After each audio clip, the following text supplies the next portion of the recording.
Hello viewers, welcome to Beyond the Headlines. The wait is over and the meeting of the minds has finally happened.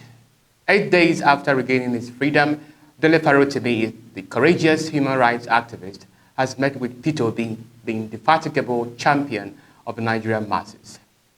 On Friday, Obi revealed on his X that Farotimi was a great source of inspiration to him in the struggle for a better Nigeria. In fact, Obi used the term unwavering dedication to describe Farotimi. This brings us to what Farotimi did in his few days after freedom on the 24th of December 2024.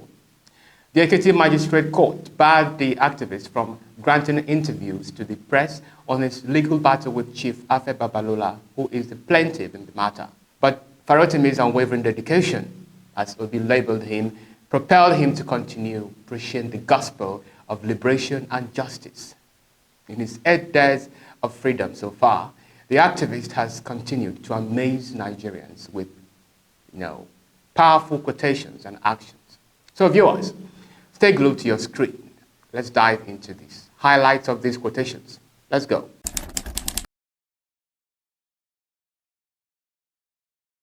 The truth is always enough. Farotimi was freed on the 24th of December.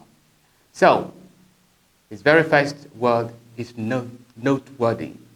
On that day, he posted a picture quote of James Baldwin, captioned it, "Truth is always enough."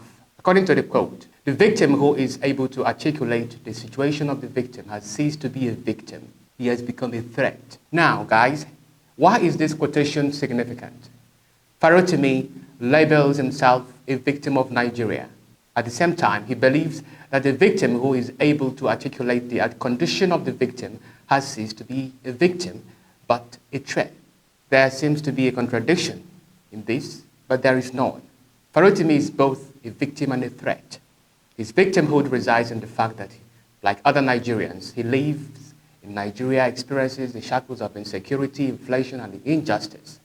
That was why he sank into tears. He sees himself as one with ordinary people on the streets.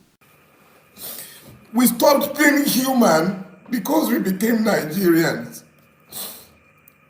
They divided us and we fell for it. Because you wouldn't see me as a Yoruba man, you spoke for me. Because you wouldn't see me as a Christian, you spoke for me. Because you spoke, because you spoke, because you spoke.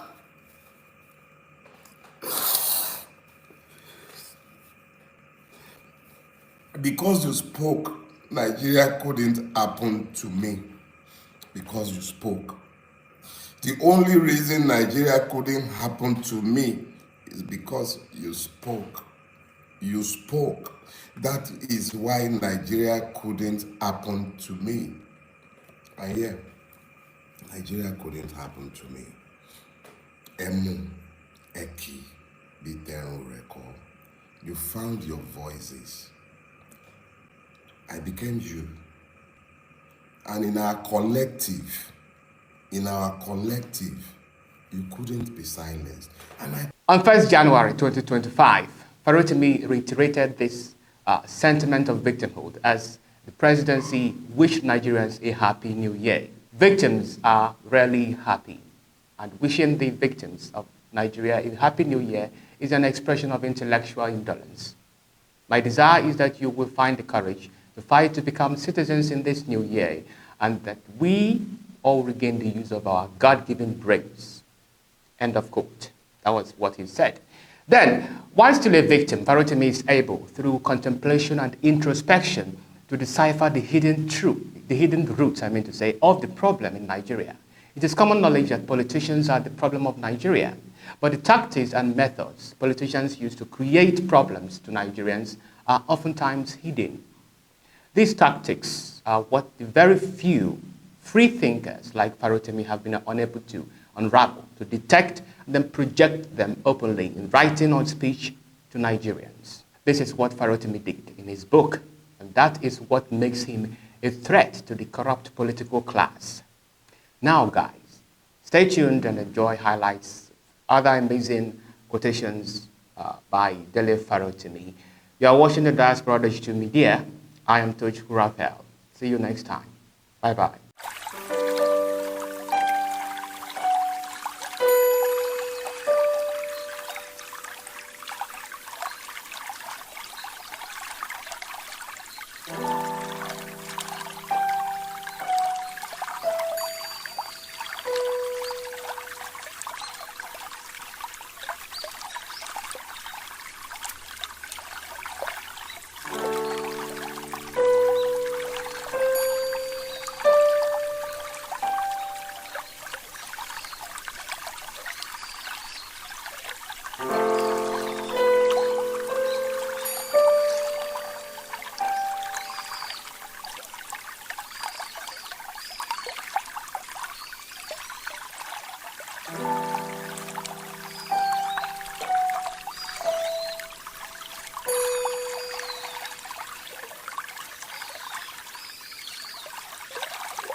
When a lie endures for so long and the sufferers become complicit in the erection and maintenance of that lie can actually become the truth in the consciousness of the victims. So each and every one of you, I'm speaking to you as my fellow lepers. I recognize the fact of my leprosy. I'm a Nigerian. That's why I'm always careful to explain that I'm not a citizen. I'm a victim of Nigeria.